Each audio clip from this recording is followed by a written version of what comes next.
Olá, estamos em mais um podcast do Imagem e Credibilidade, o podcast do Jornal de Brasília, em parceria com o Grupo Imagem e Credibilidade, que semanalmente leva até você os principais fatos da capital do país, com análise, com bastidores, enfim, um bate-papo entre colegas jornalistas que estão há muitos e muitos anos nessa cobertura aqui em Brasília. Inclusive, é um destes colegas ou uma dessas queridas colegas que trazemos hoje como convidada. Hilda Cavalcante, de muitos anos de convivência no Congresso Nacional, nas coberturas políticas, que hoje está como repórter de política do Jornal de Brasília, que é o nosso parceiro, e que vai trazer hoje para o podcast do Imagem e Credibilidade uma análise muito precisa, inclusive um perfil detalhado do novo ministro indicado ao Supremo Tribunal Federal. Então vamos lá, vamos começar esse podcast. Eu, Alexandre Jardim, junto com os meus colegas, parceiros e amigos Rodolfo Lago e Estevão Damasio, damos as boas-vindas a Hilda Cavalcante. E iniciando por esta pauta, que já está combinada e definida, que é o Supremo Tribunal Federal. Hilda, nos conte sobre Cássio Nunes Marques, o novo ministro indicado pelo presidente Jair Bolsonaro para a vaga do decano Celso de Mello. Todo mundo no Brasil curioso para saber quem é Cássio Nunes, esse juiz da primeira região do TRF, do Piauí. Está contigo, Hilda. Seja bem-vinda. Obrigada, amigos. Obrigada, Alexandre, Rodolfo, Estevão. Gente, ele é uma pessoa extremamente proativa. Hoje em dia se fala muito nessa palavra, mas ele é uma pessoa preparado, ele é uma pessoa muito preparada, é um magistrado que chegou, como se diz, com gosto de gás lá no TRF1. E os magistrados do TRF1 têm uma característica bem interessante, porque trata-se do segundo maior tribunal do país. É um tribunal que cobre 14 unidades da federação. São 13 estados, mais o Distrito Federal, com uma média por ano de 513 mil processos. Isso, 513 mil processos que deixam de ser julgados. Eles julgam aproximadamente uns 180 mil, acho que talvez não chegue a isso. Eu estou colocando 180 mil em meio a decisões monocráticas, mas eles julgam um valor muito menor do que a quantidade de processos que chegam e que ficam em tramitação. Então, o Cássio Nunes, ele se destacou porque ele foi, quando presidente do tribunal, um cargo em que ele entrou em 2017, saiu em maio passado, ele criou um monte de técnicas de gestão, programou mutirões que fizeram com que houvesse um andamento de tramitação desses processos. Deu uma reduzida nesse acervo. Isso fez com que ele fosse muito elogiado entre os pares, entendeu? E aí tem uma outra questão delicada, que assim, ele era advogado e chegou ao tribunal por aquela vaga do 5º Constitucional. Então, ele vê com muito carinho os pedidos dos advogados, o atendimento aos advogados que o procuram. Ele não é exatamente aquele magistrado padrão que veio lá de trás de concursos, já juiz, depois juiz de direito, depois juiz federal, depois desembargador. Mas ele tem toda essa questão assim de um dos principais julgadores de processos do tribunal, destacado pela produtividade, super discreto, e tem esse perfil assim de dialogar com todo mundo, de buscar consensos. Foi o que ele fez muito durante o período em que ele esteve lá no TRF1. Eu acredito que, da maneira como ele tem se comportado, ele continuando nessa linha, ele vai dar um certo equilíbrio lá no colegiado do STF. Ele é uma pessoa... Outra coisa que se destacou, assim, que me chamou a atenção, falaram muito nele como um magistrado conservador.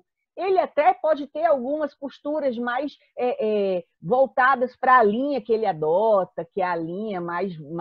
Ele não é tão punitivista como alguns magistrados, mas, ao mesmo tempo, ele tomou decisões, todas as decisões referentes a, por exemplo, expulsão de venezuelanos em Roraima no ano passado, em 2018, questões assim referentes a direitos de imigrantes, ele sempre deu posições mais voltadas para o que prega o pessoal dos movimentos de direitos humanos. Ele tem uma atuação bem interessante também em casos de julgamento de crimes e outros casos relacionados à fronteira do país. Então, ele não tem muito essa questão assim conservadora. Ele circula, é uma pessoa que circula por esses dois lados, entendeu? Fora o fato de ser extremamente discreto, como eu já falei, e essa questão de está se dando muito bem entre os pares. Agora, uma surpresa, Alexandre e Rodolfo, é que se imaginava, se falava muito da possibilidade de ele ir para o STJ e não para o Supremo. Então, isso é que foi a grande surpresa, que ele um dia seria indicado a um tribunal maior, todo mundo esperava, mas ninguém contava com ele no Supremo Tribunal Federal, pelo menos neste momento. Hilda, mas que belo relato. Você definiu bem o perfil. E tem as análises ainda de Rodolfo Lago e Estevão Damasio, mas eu não posso deixar, antes de passar para os meus parceiros, de te fazer uma pergunta que não quer calar, Hilda, se é possível que você nos responda. A grande preocupação hoje na indicação de qualquer ministro para o Supremo é justamente o que o Estevão Damasio gosta muito de falar, que é a politização do judiciário ou a judicialização da política. Ou seja, eu lhe pergunto diante do seu relato, do seu conhecimento. Cássio Nunes, ele tem um perfil, e aí eu vou te fazer uma pergunta bem direta, mais político ou mais técnico, Hilda? Eu acho que ele tem um perfil mais técnico. Agora, ele ninguém pode, ele não pode negar, todo mundo já sabe que o pedido para ele ser indicado ao Supremo passou pelo Centrão, por parlamentares do estado dele, do Piauí. A própria ida dele ao tribunal, ao TRF1, passou por uma decisão política também, porque foi aquela vaga do 5º Constitucional, em que é a OAB que indica o nome, que costuma ser a indicação mais política dos magistrados, costuma ser quem entra pelo 5º Constitucional, mas ele tem um caráter eminentemente técnico, isso ninguém pode negar. Agora, ele é muito bem relacionado, transita muito bem entre os pares da magistratura, inclusive dos tribunais superiores, e também tem um bom contato com o pessoal no Congresso Nacional, Alexandre. Então, assim, está tudo relacionado, a gente espera que mais essa linha mais equilibrada, mas ele, se for pesar os dois lados da balança, é um perfil mais técnico. A conferir, a conferir. E vamos agora ouvir a análise, né? Então.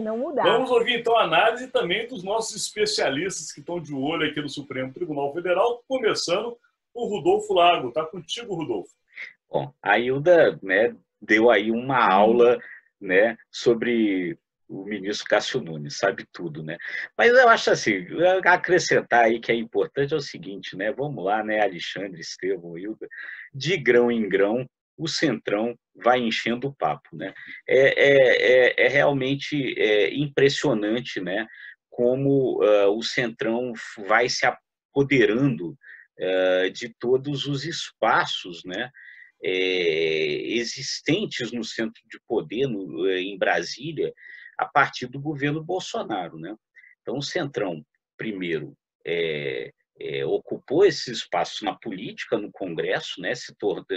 Agora, recentemente, o presidente retirou os vice-líderes aí mais ideológicos para colocar vice-líderes ligados ao Centrão. Ele ocupa os espaços dentro do Executivo, com trocas de ministros, diminuindo também os espaços que tinham ali, os ideológicos, e agora o Centrão chega ao Supremo Tribunal Federal, né? Claro que o ministro Cássio, como a Hilda bem explicou, tem lá suas características técnicas, a sua competência como jurista, não estou discutindo isso, mas, enfim, uma indicação que foi, sem dúvida nenhuma, levada, né, pelo Centrão, especialmente lá pelo senador do Piauí, Ciro Nogueira, né, que conseguiu primeiro convencer o Flávio Bolsonaro, né, a patrocinar esse nome chega ao presidente e o presidente escolhe alguém que não tem nenhuma daquelas características que ele vinha falando sempre. Ele não é terrivelmente evangélico, ele nem é evangélico, é católico, ele não toma cerveja com o presidente não tem essa intimidade toda com ele, foi convencido pelo grupo do Centrão, né? Então, mais um passo que o Centrão conquista, mais um espaço que o Centrão conquista no centro de poder em Brasília. É realmente impressionante essa movimentação do Centrão nesse sentido. Então vamos agora conhecer a análise e, obviamente, a visão de Estevão Damasio sobre essa indicação. Afinal de contas, é um juiz que realmente causou surpresa a todos nós em Brasília. Está contigo, Estevão.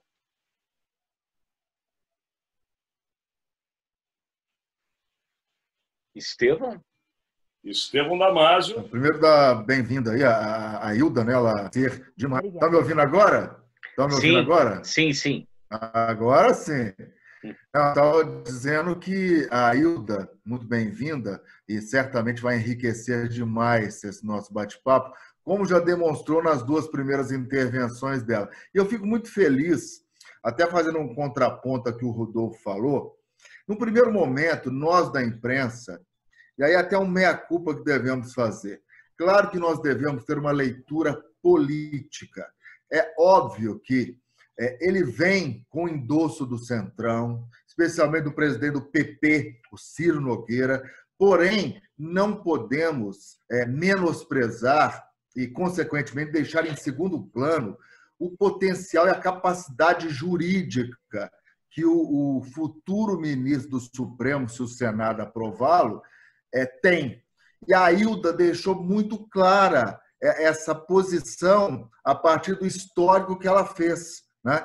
É um jovem, não é tão conservador, né, nas decisões que a Hilda destacou, que ele já tomou, não é punitivista, então, nesse aspecto, obviamente, e teoricamente, né, ele não vai embarcar no barco dos juízes que são lavajatistas. Então, ele indo para a segunda turma do Supremo, teoricamente, os réus podem sonhar, ter bons sonhos, mas eu gostaria de destacar isso. É um juiz jovem, tem capacidade jurídica, é articulador, é ousado e tem uma capacidade de gestão.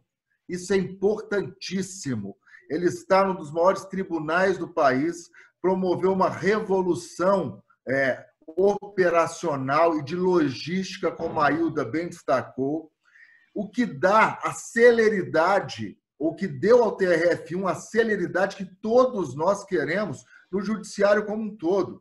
Então, nesse aspecto, é bom dar uma oxigenada no Supremo. É bom um camarada jovem que tem essa capacidade de gestão e se preocupa com o andamento dos processos, entrar no Supremo. Nesse aspecto, eu acho muito interessante, embora, como frisei ontem, está na hora de rever, na minha opinião, o processo de indicação para os cargos no Supremo. Eu acho que não pode ficar nas mãos do presidente da República por várias razões, entre as quais o Supremo julga a constitucionalidade de muitos temas que interessam ou vão de encontro à presidência da República. Isso torna muitos ministros suspeitos. Quantas vezes nós já vimos?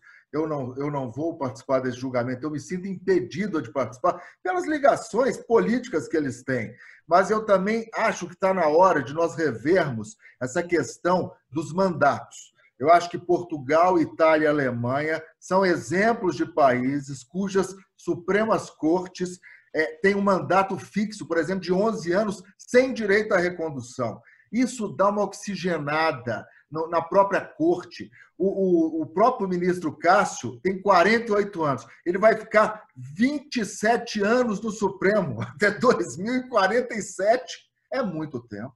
É muito tempo. Então, está na hora de revermos isso. Mas foi perfeita a análise e perfeito o histórico que a Hilda nos trouxe, para a gente não cair só naquela armadilha de olhar só o lado ruim, né? A indicação política Centrão.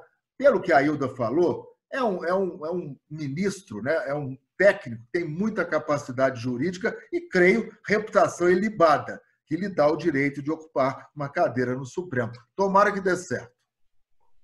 Sem dúvida, Estevão Damasio, o que você colocou como consideração é fundamental mesmo. A escolha de ministros do Supremo Tribunal Federal não deveria passar pelo viés da política, mas passa. A nossa Constituição, ela, em muitos aspectos, foi copiada da Constituição norte-americana, e nos Estados Unidos também é dessa maneira que se escolhem os ministros da Suprema Corte. Porém, alguns ministros ou ministras com categorias de competências superiores à nossa, né? Que se veja a história da recém-falecida juíza Ruth Ginsburg, que eu não deixo de mencionar, porque, de fato, foi um exemplo de juíza de Suprema Corte. Porém, no Brasil, temos essa novidade. E também temos outra novidade, Estevão Damasio, e Rodolfo Lago, e Hilda, que é a disputa em final de festa.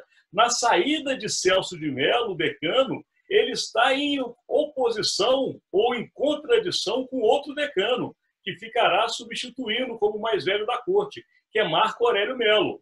Portanto, os Melos estão brigando entre si. E Celso de Mello resolveu tirar do plenário virtual a decisão que Marco Aurélio colocou, que foi justamente relativa à ação que é movida sobre a suposta intervenção ou enfim, mexida do presidente da República, Jair Bolsonaro, na Polícia Federal, no que se trata com relação à gestão do ex-ministro da Justiça, Sérgio Moro. Dentro desse aspecto, Celso de Mello e Marco Aurélio Mello discordaram publicamente, e tudo devido a um voto antecipado de Marco Aurélio, contrário justamente à decisão de Celso de Mello. E nesse finalzinho de festa, se podemos falar, antes do decano deixar a corte, parece que ela vai voltar a esquentar na gestão do recém-empossado Luiz Fux. E é com essa pauta que a gente voltará, neste momento, para poder falar com Hilda. Hilda, vamos lá. Olha, eu acho perfeitamente previsível.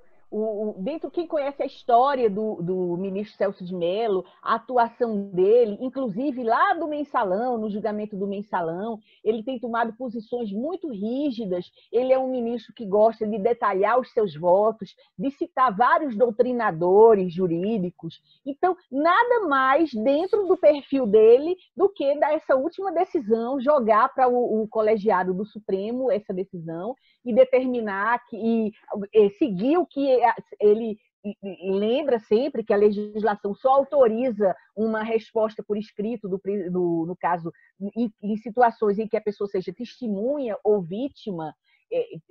Ele seguiu como ele seguiu já em relação a outros, o entendimento que ele seguiu em relação a outros presidentes, em casos relacionados ao ex-presidente Lula, à ex-presidenta Dilma Rousseff. A impressão que passa é que ele está perto de se sair, de se desligar do Supremo, pode vir no futuro a ser advogado, mas pode até parar em função de problemas de saúde com a sua carreira jurídica, e ele quis mostrar isso, uma continuidade da sua biografia que ele está seguindo de acordo com o seu perfil, com as posturas que tem adotado ao longo do tempo lá no STF. Muito interessante, Hilda. E Estevão Damasio, a Hilda levantou uma tese que realmente me faz ver a ação que está tomando o Celso de Mello. Afinal de contas, ele tenta marcar essa sua saída, né? Ele tem todo um histórico desses anos todos, claro, no Supremo, e agora é a última ação que tem que ser marcada. Está contigo, Estevão. O que você pensa aí deste episódio agora envolvendo os Melos? Eu acho que o Celso de Mello, ele, como ressaltou a Hilda, ele sempre foi muito zeloso, né, com o ordenamento jurídico, com o que reza a Constituição, é muito cuidadoso. Tanto que a Hilda bem lembrou, os votos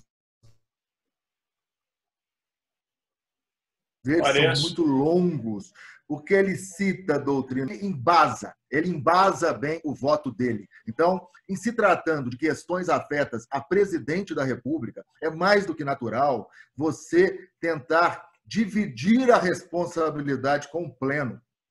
É o caminho. Embora eu tenha quase absoluta certeza que, neste caso, a tese dos advogados, né, do presidente Jair Bolsonaro, da AGU, vai ser vitoriosa. Eu acho muito difícil o Supremo, o pleno do Supremo, negar ao presidente da República a chance de responder por escrito. É um tema sensível, estamos num momento muito complicado ainda nas relações entre executivo e judiciário.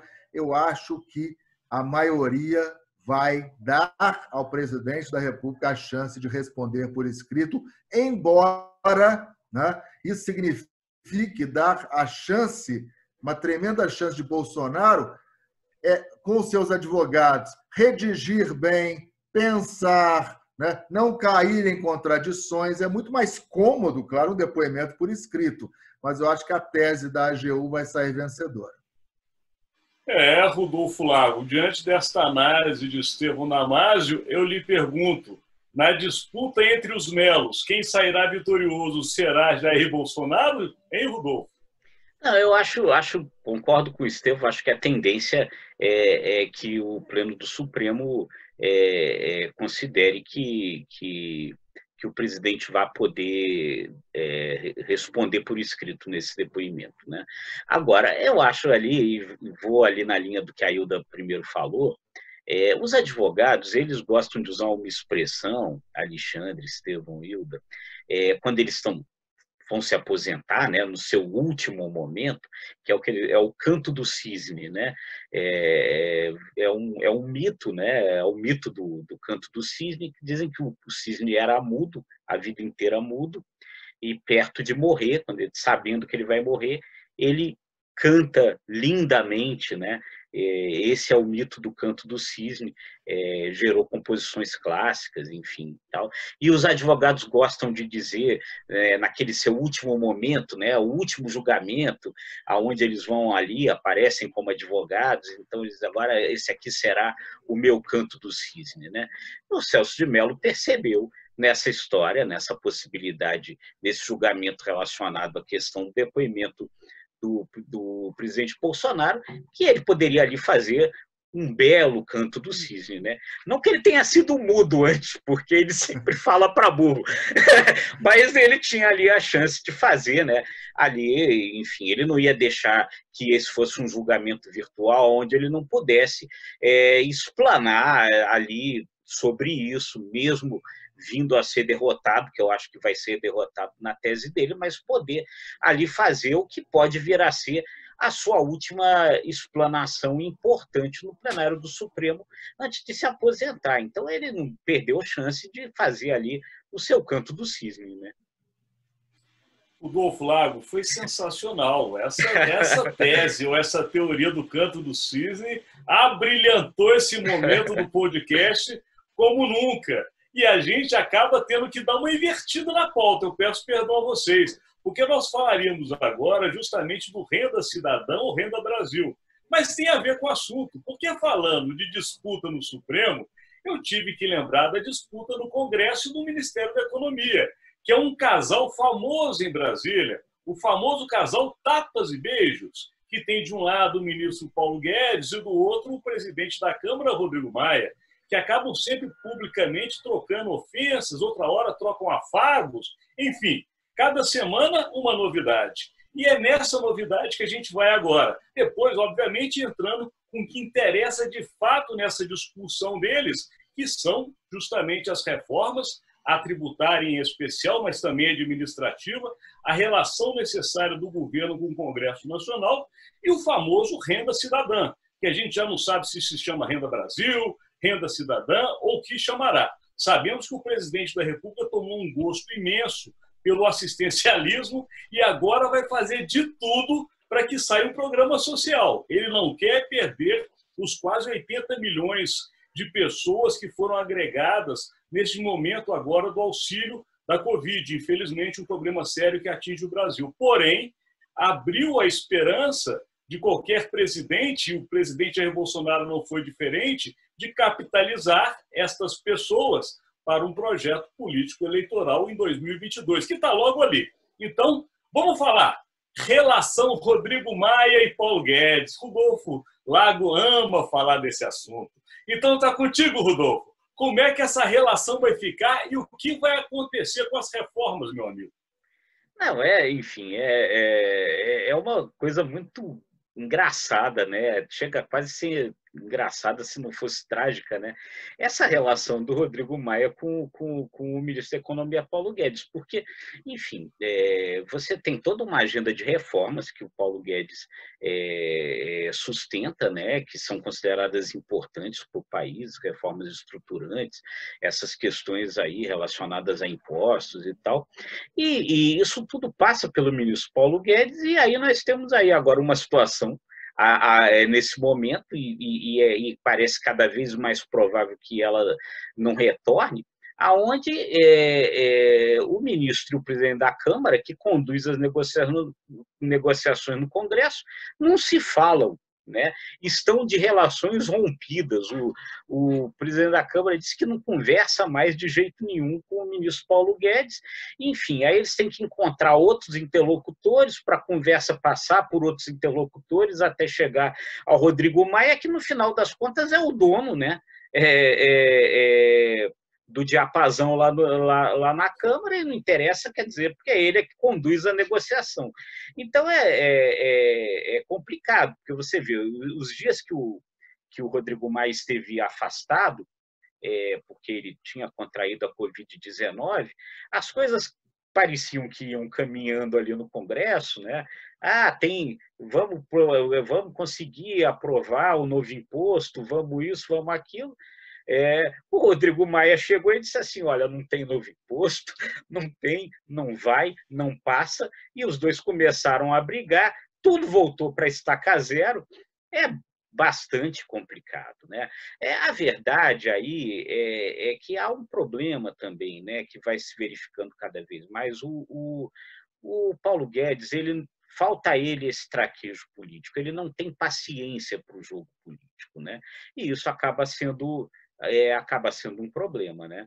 E, por outro lado, o Rodrigo Maia não quer perder essa condição de protagonista ali no Congresso, e aí fica essa rusga que já não está mais nem sendo entre tapas e beijos, Alexandre, ela já está começando a ficar só tapa, né? Bem lembrado, Rodolfo Lago. E vamos, já que invertemos essa rodada de análise, vamos para Estevão Damasio e depois a gente vai fechar essa análise com o Hilda Cavalcante. Está contigo, Estevão.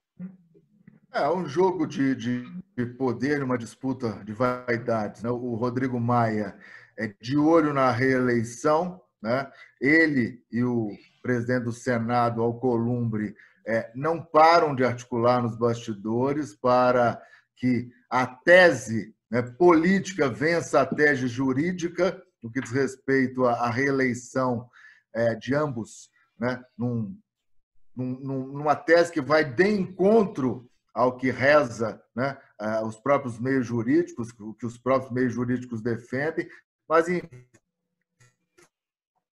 eu acho que eles vão conseguir esta reeleição, e é até bom para o presidente Jair Bolsonaro, nós já frisamos uma vez aqui, é melhor você conhecer o seu desafeto ou o seu inimigo do que arriscar e alguém ir para o lugar do Rodrigo Maia, mais complicado que o próprio Maia, né? Então, é um momento em que, como bem frisou o Rodolfo, o ministro Paulo Guedes não tem nenhum traquejo político, não tem a paciência necessária, é um gênio dificílimo, e o Rodrigo Maia também tem um gênio muito forte, tem os seus interesses, né? Quer permanecer à frente da Câmara e quer ser o mentor, né, dessas reformas. O Rodrigo Maia, desde o início, ele quis chancelar essas reformas e aí começou esse racha com a equipe do Ministério da Economia. Mas, no fundo do fundo, tudo isso é consequência da falta de articulação política do próprio governo. O presidente Jair Bolsonaro nunca conseguiu um diálogo bem...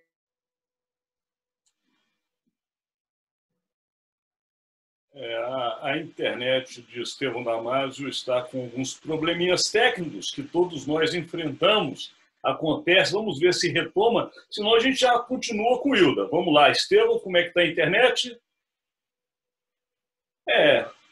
São problemas que acontecem, né, Rodolfo Lago? Com todos nós, claro. Em toda a família e todo lar do Brasil em períodos de pandemia. Hilda, Estevão falou uma coisa muito interessante, que é o seguinte: nada é tão ruim que não possa piorar, né, Hilda?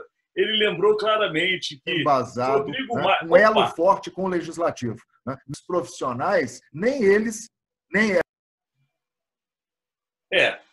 Daqui a pouco teremos novamente Estevão Damasio. De qualquer maneira, como eu estava falando, Hilda, ele colocou essa questão que se hoje o Rodrigo Maia dá trabalho ao governo, não se sabe se lá na frente terá um outro que possa ser ainda mais complicado. O que você acha dessa tese, hein, Hilda? Olha, o que eu gostaria de falar, eu acho assim, muito já se falou dessas divergências e tal. Acho que a questão é estrutural até eles definirem de fato que recursos eles vão tirar para criar esse programa, ou de onde eles vão tirar, que recursos eles vão ter para criar esse programa, ou de onde eles vão tirar. É essa grande discussão, e eu imagino, Alexandre, que isso vai suscitar discussões, mesmo que não seja nesse nível de divergência, em qualquer presidente da Câmara, dentro do que vocês falaram da situação do perfil pouco político do nosso ministro da Economia. Isso é uma coisa que está levando a muitos debates e dúvidas entre os próprios parlamentares. Eu tenho uma pesquisada aqui no estudo do IPEA, que foi feito justamente a pedido da equipe econômica no ano passado, de 2019. E esse estudo cita assim, como algumas alternativas para a criação de um programa semelhante, que não tinha nome ainda, apesar desse programa já ter tido 2 nomes até agora, que mostra bem essa preocupação dos parlamentares e essas divergências. Os pesquisadores estudaram o seguinte, que se for juntar uma sugestão deles de integrar vários programas, aí eles citam só alguns, o Bolsa Família, o abono salarial, que é pago aos trabalhadores, e o salário família, e se houvesse, por exemplo, deixasse de existir a dedução de imposto de renda hoje, que as pessoas têm com dependentes, isso daria ao governo um extra de 52 bilhões. Isso, esses programas não deixariam de existir. Bolsa Família, abono salarial, seria uma integração deles. E isso poderia ser uma alternativa para ser usado nesse novo programa, nessa renda cidadã ou renda Brasil, que tiver de ser. A questão é o seguinte, com isso, não se deixa de tirar do bolso do contribuinte, do bolso do brasileiro, e volta-se àquela velha questão que o presidente Bolsonaro já disse semanas atrás, é tirar dos mais pobres para dar para os pobres. Será que os parlamentares estão dispostos a pagar essa conta junto com o governo federal? Aí vem a questão, será que é nisso que reside? Por que o Rodrigo Maia tem discutido tanto, tem feito tantas divergências com o Sérgio Maia, com o Paulo Guedes? Eles estão dispostos a pagar essa conta, e o Rodrigo Maia mais ainda, porque vem aí uma nova eleição, há a possibilidade de vir uma PEC que vai permitir que ele seja candidato à recondução ao cargo. Eu acho que tudo isso está pesando nesse momento, e as pessoas ainda não chegaram. Uma das alternativas que chegam, entre as várias alternativas, todas falam nisso. Vai ter que se cortar recursos, vai ter que se remanejar a verba de algum outro lugar. E aí, essa conta que ninguém quer pagar. Hilda, você foi precisa. De fato, o problema está aí. Ninguém quer levar o ônus da criação de um novo imposto, mas todo mundo quer ficar com mérito de ter levado dinheiro para a população mais pobre. E aí que está o grande problema. Mas eu vou voltar a você, Estevão. Você teve um probleminha de internet, acontece com todos nós. E quando eu passei para a Hilda, na hora que você caiu, eu passei justamente falando com ela que, segundo o que você tinha dito sobre a continuidade de Rodrigo Maia, ou até a substituição por um outro pior, é aquela velha frase, nada é tão ruim que não possa piorar. E eu queria saber se você quer continuar na sua análise ou já passamos para a próxima pauta? Está contigo. Não, rapidamente, é só para complementar que o grande problema é a falta de articulação política do próprio governo. O governo nunca teve articuladores políticos que pudessem fazer um elo forte com o legislativo. Então, mesmo ele tendo nomeado teoricamente, políticos mais maduros, políticos profissionais, nem eles estão conseguindo essa pacificação. Por isso, nesta semana, eu cheguei a defender que o próprio presidente da República encampasse as articulações políticas, chamasse para uma reunião os presidentes da Câmara e do Senado para tentar acabar com esse imbróglio envolvendo a origem de recursos que possam sustentar o Renda Cidadã. É a história que nós acabamos de falar, é combinar o jogo. Quem vai ficar com mérito, quem vai ficar com ônus. Até lá vai ser muita confusão. E falando em confusão e em problema, tem um que é o mais sério de todos. Pelo menos, ao meu ver, é o que afeta não só o Brasil, mas como o mundo. Nós estamos atravessando um problema ambiental que nunca se viu desta maneira. Pelo menos hoje temos registros, temos satélites, temos institutos de pesquisa e temos profissionais dedicados ao assunto. E o que está saindo de informações, de dados, sobre as queimadas, em especial no Pantanal do Brasil, mas também a floresta amazônica, outras regiões. Ontem mesmo tinham queimadas na Bahia, em Minas Gerais, na Serra do Cipó, um lugar maravilhoso, no oeste da Bahia, no sul do Brasil, no Mato Grosso do Sul, no Amazonas e no Pará. Então, ou seja, não é pouca coisa, o Brasil está em chamas. Claro, tem uma questão climática que envolve, óbvio, nós sabemos disso. Apagar fogo nas condições que a gente conhece, nós somos brasileiros, dos locais que estão queimando, é difícil? É difícil. Mas a questão não é essa. A questão é que quando se tem um governo, nós esperamos que o governo pelo menos tome a dianteira. Deveria estar até prevenindo o risco, mas se não preveniu, pelo menos atacando o problema. E o que a gente não tem visto é nem uma coisa nem outra. E isso tem tido reflexos não somente para a questão ambiental, que é tão séria, tão importante, porque nós estamos falando de vida, mas também para a imagem do Brasil. Porque hoje tem o chamado selo verde.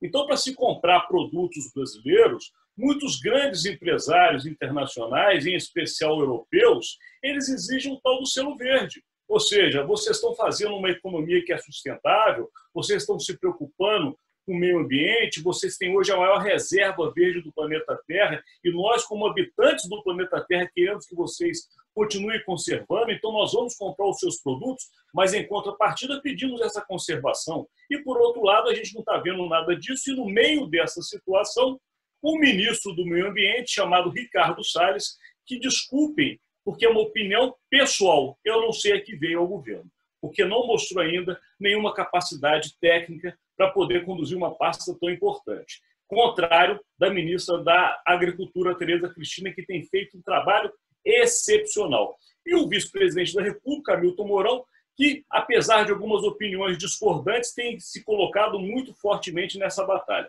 Mas o governo como um todo não tem agido dessa maneira e vamos a você, Hilda. Afinal de contas, você é a nossa convidada para essa análise da rodada final antes das projeções. Como você está enxergando a questão ambiental, Hilda? Olha, eu acho que o Brasil corre sério risco.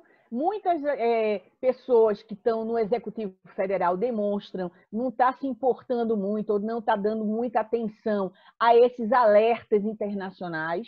Eu acho que vai começar a haver, de novembro, dezembro e diante, uma série de cortes de apoios por tudo que estamos passando. Está acontecendo um retrocesso mesmo. E digo mais, eu acho que, com a sua tendência de recuos, o governo pode até voltar atrás na sua ideia de reduzir o IBAMA. A intenção deles é de juntar o IBAMA com o ICMBio e, com isso, cortar alguns programas que existem nesses dois órgãos. Eu acho que, se isso acontecer, vai ser catastrófico. Eu torço para que o governo volte a atuar dentro daquele perfil que vem adotando de recuar em algumas coisas diante da pressão que recebe, inclusive, dos políticos, porque isso tem sido destacado. Essa semana foi abordado muito, muita gente protestou, muitas pessoas da base aliada do governo, lá no Congresso, principalmente no Senado. Mas eu acho que isso é desastroso e o principal é que o governo, a impressão é que ainda não caiu a ficha,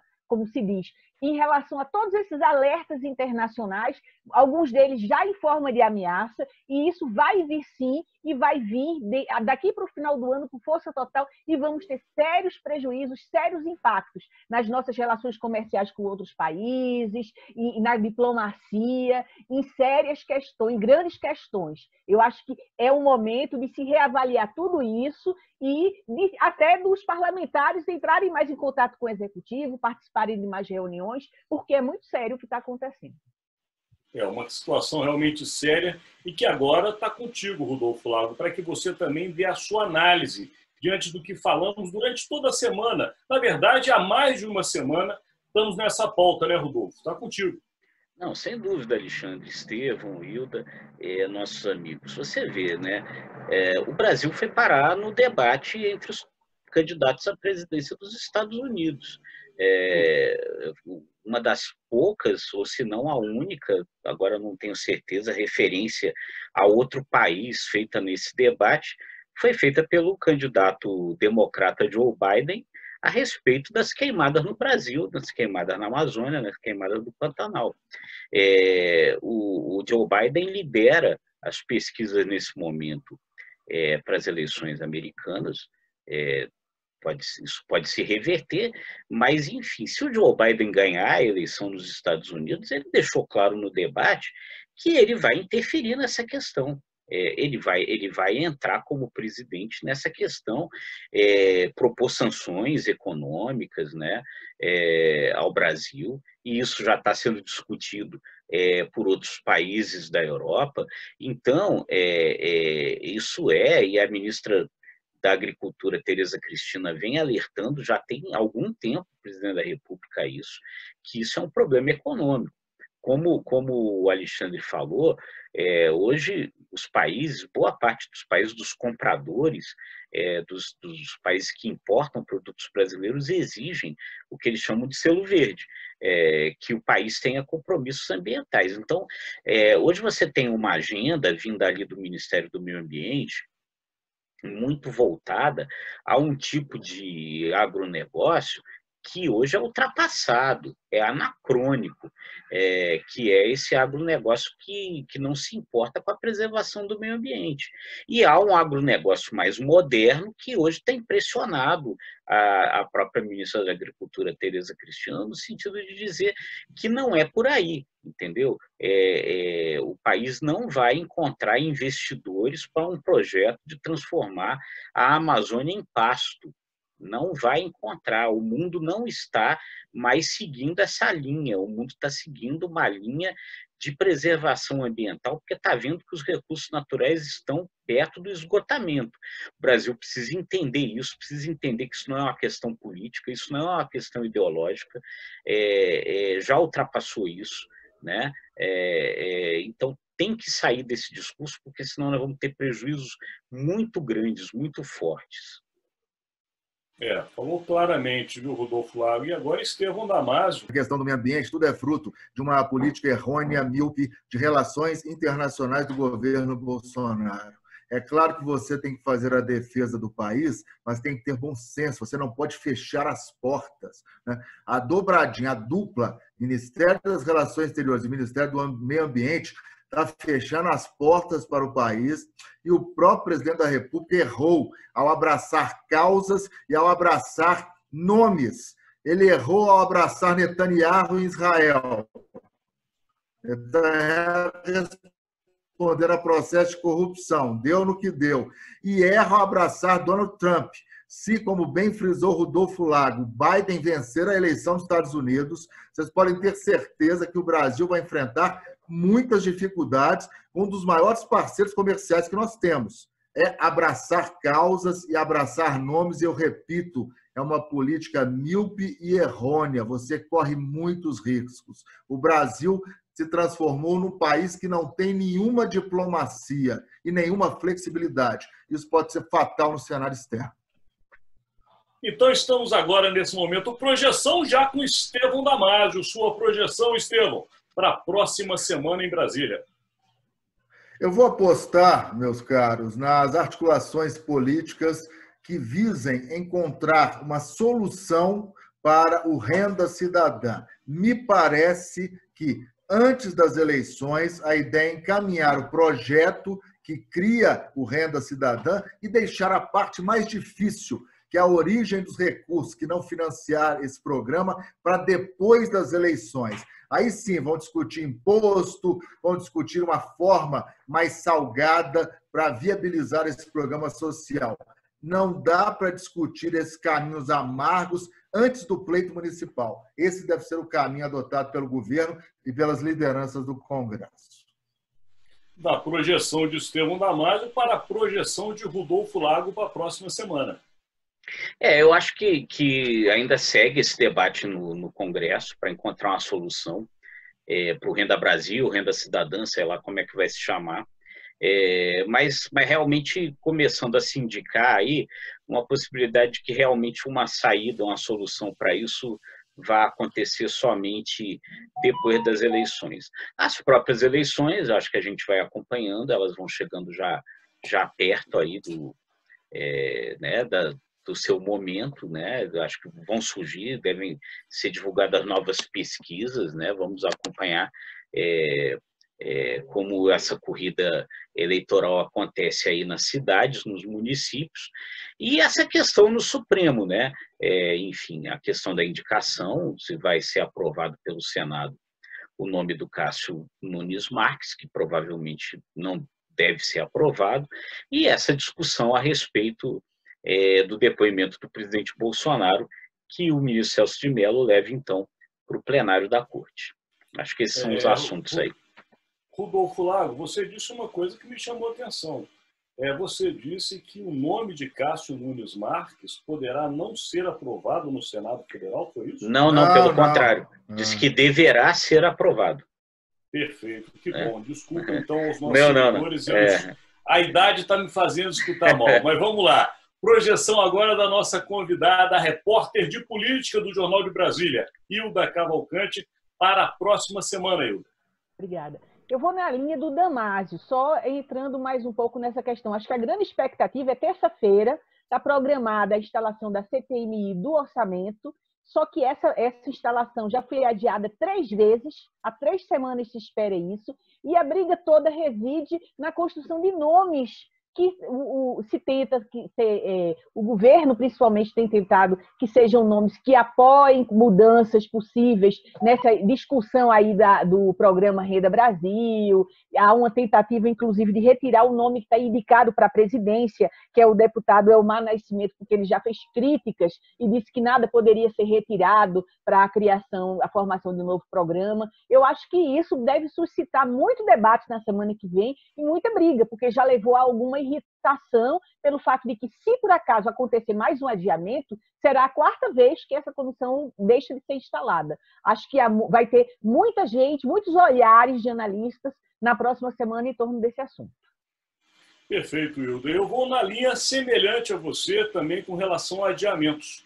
A minha projeção para a próxima semana é a famosa sessão já adiada pela 5ª vez com relação à votação dos vetos presidenciais. Lembrando que esta votação não ocorreu porque o governo tentou colocar ou fazer uma compensação de se fazer a derrocada do veto, que mantém a desoneração da folha de pagamento de 17 setores da economia, para ter em contrapartida a aprovação de um famoso imposto, que é a volta da CPMF travestida de agora o imposto sobre transações digitais, que deu todo o problema já comentado aqui entre economia e Câmara. Porém, uma coisa é fato, a sessão tem que ocorrer, porque os vetos precisam ser votados. Portanto, a projeção da próxima semana é a decisão do famoso dia da sessão de vetos presidenciais. E chegamos ao final do nosso podcast semanal do Imagem e Credibilidade, hoje contando com a presença de uma convidada especial, nossa colega,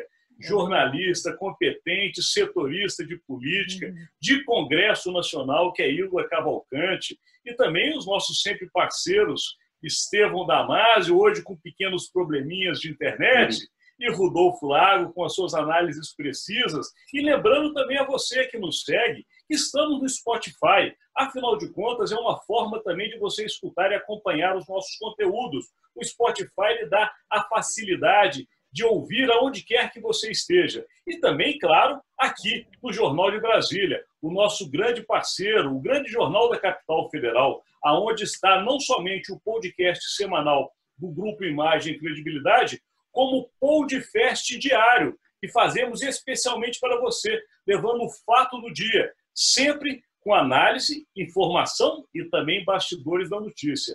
E chegamos ao final. Hoje, dia 2 de outubro, o ano caminhando para o seu final, mas com muito movimento nessa capital federal. E agora eu passo a vocês. Daqui eu já me despeço, mas passo aos meus parceiros para as suas despedidas finais. E, claro, vamos deixar o fechamento de hoje com a nossa convidada, Hilda Cavalcante. Começando por você, Estevão.